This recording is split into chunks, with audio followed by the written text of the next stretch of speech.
Chapter के शुरुआत में हम फूजियांग को देखते हैं जो राइटिंग कर रहा होता है और चायू बाहर खड़ा हुआ होता है। चायू अपने मन में सोचता है, मुझे पता था कि उसके इंटेंशन बैड हैं, तो मैंने उसे जाने क्यों दिया। फूजियांग चायू की तरफ देखने लगता है तो चायू गुस्से में कहता है, तू देख क्या रहा है, और फिर वो उसे मिडिल फिंगर दिखाने लगता है। और फिर वहाँ पे क्लास की होमरूम टीचर आ जाती है जो कहती है, तुम उंगली किसे दिखा रहे हो। और फिर चायू कहता है, किसी को भी नहीं। और फिर होमरूम टीचर कहती हैं, तुम पहले से ही अपने दूसरे साल में हो और तुम आर्ट्स में कमज़ोर हो पर तुम साइंस में अच्छे हो और ये 2 साल तुम्हें मेहनत करनी चाहिए। और हम चायू को देखते हैं जो फूजियांग को ही देख रहा होता है और फूजियांग भी चायू को फिंगर दिखाता है। और फिर दूसरे सीन में बेल बजने के बाद फूजियांग और चायू बाहर होते हैं।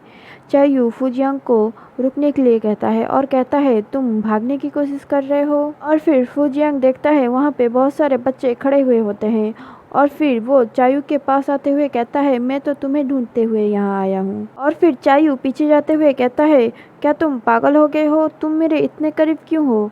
और चायू भी वहाँ पे लड़कियों को बात करते हुए देखता है जो कह रही होती है, क्या वो दोनों एक साथ है, वो कितने करीब हैं। और फिर चायू कहता है, यहाँ पे इतने सारे लोग खड़े हैं, इनके सामने मिसअंडरस्टैंडिंग क्लियर करो। और फिर फूजियांग सबको कहता है, जैसा तुम सोच रहे हो वैसा कुछ भी नहीं है। हालांकि ये सच है कि मैं उसे पसंद करता हूँ, पर ये पसंद एक तरफा है। और फिर चायू फूजियांग का कॉलर पकड़ते हुए कहता है, क्या तुम्हारे दिमाग में कचरा भरा है, तुम ये क्या कह रहे हो। और फिर फूजियांग स्माइल करते हुए चायू के पास आता है और कहता है, क्या मैंने तुम्हारे लिए मिसअंडरस्टैंडिंग क्लियर नहीं किया, और मेरा गे होना ये मेरा निजी मामला है। और फिर चायू फूजियांग पे गुस्सा करते हुए वहाँ से चला जाता है और बच्चे भी वहाँ से चले जाते हैं। और फिर फूजियांग अपने मन में सोचता है, वो वैसा ही है जैसा वो बचपन में था, वो अभी भी उतना ही स्किनी है। और फिर वहाँ से सीन कट करके हमें बास्केटबॉल का सीन दिखाया जाता है जहाँ पे चायू बैठा हुआ होता है और यहाँ पे भी वो फूजियांग के बारे में ही सोच रहा होता है और वो गुस्सा कर रहा होता है। वो कहता है, फूजियांग दिन ब दिन पागल होता जा रहा है। और फिर एक लड़का कहता है, चायू 5वीं क्लास की मैच के लिए तैयार हो जाओ। और फिर चायू कहता है, हाँ मैं बाद में आता हूँ। और फिर वो लड़का अपने मन में सोचता है, क्या वो हाँ था, पर उसने मना भी तो नहीं किया, पर हमारे पास अब भी एक प्लेयर कम है। और फिर वो फूजियांग की तरफ देखता है और वो उसके पास जाते हुए कहता है, मैं तो तुम्हारे बारे में भूल ही गया था, क्या तुम हमारे बास्केटबॉल टीम में खेलना चाहोगे, हमारे पास अब भी एक प्लेयर कम है। और फिर वो लड़का अपने मन में सोचता है, उसके लंबे पैर हैं तो वो ठीक ठाक खेल सकता है। और फिर वो कहता है, तो चलो मैं तुम्हें तुम्हारे टीम के मेंबर से मिलाता हूँ। और फिर वो फूजियांग को चायू के पास ले जाता है। चायू फूजियांग को देखते हुए कहता है, तुम्हारी हिम्मत कैसे हुई मेरे सामने आने की। और फिर वो लड़का कहता है, हमारे टीम में एक मेंबर की कमी है तो वो अच्छा रहेगा, है ना। और फिर चायू फूजियांग के हाथ को पकड़ते हुए कहता है, क्या तुम्हें सच में लगता है तुम इन पतले पतले हाथ पैर के साथ इस खेल को अच्छे से खेल पाओगे, मजाक बंद करो, ये जगह तुम्हारे लिए नहीं है। और फिर वो ये कह के वहाँ से चला जाता है। और फिर वो लड़का कहता है, ये क्या, तुम कहाँ जा रहे हो। और फिर फूजियांग कहता है, मेरे हाथ सुन पड़ गए।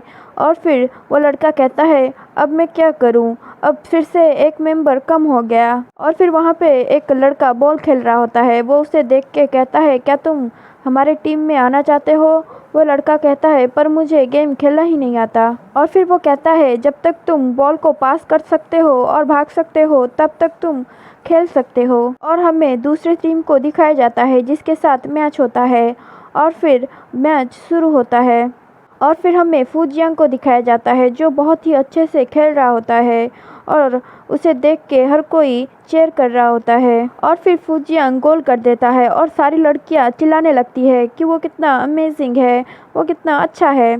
और फिर वो लड़का कहता है, तुम तो सच में बहुत अच्छे हो इस गेम में, तुमने 10 मिनट में ही 3-4 पॉइंट बना लिए। और फिर दूसरे टीम का प्लेयर फूजियांग को कहता है, तुम तो बहुत अच्छा खेलते हो। फिर वो अपने मन में सोचता है, हमें इस पॉइंट बनाने वाले को कुछ करना पड़ेगा। और फिर वो अपने टीम मेंबर्स को इशारे करता है और तभी फिर से खेल स्टार्ट होती है और हमें फुजियांग को दिखाया जाता है जिसके हाथ में बॉल होती है और सारे प्लेयर्स उसी के आगे पीछे होते हैं और फिर दूसरे टीम के प्लेयर्स उससे बॉल छीनने की कोशिश करते हैं पर वो बॉल को बचा लेता है और सारी लड़कियां चीयर कर रही होती है और दूसरे टीम का प्लेयर फुजियांग के सामने आ जाता है और फुजियांग उसके साइड से बॉल को लेके आगे चला जाता है और जब वो बॉल को गोल ही करने वाला होता है वो लड़का आके उसे धक्का दे देता है और फुजियांग नीचे गिर जाता है।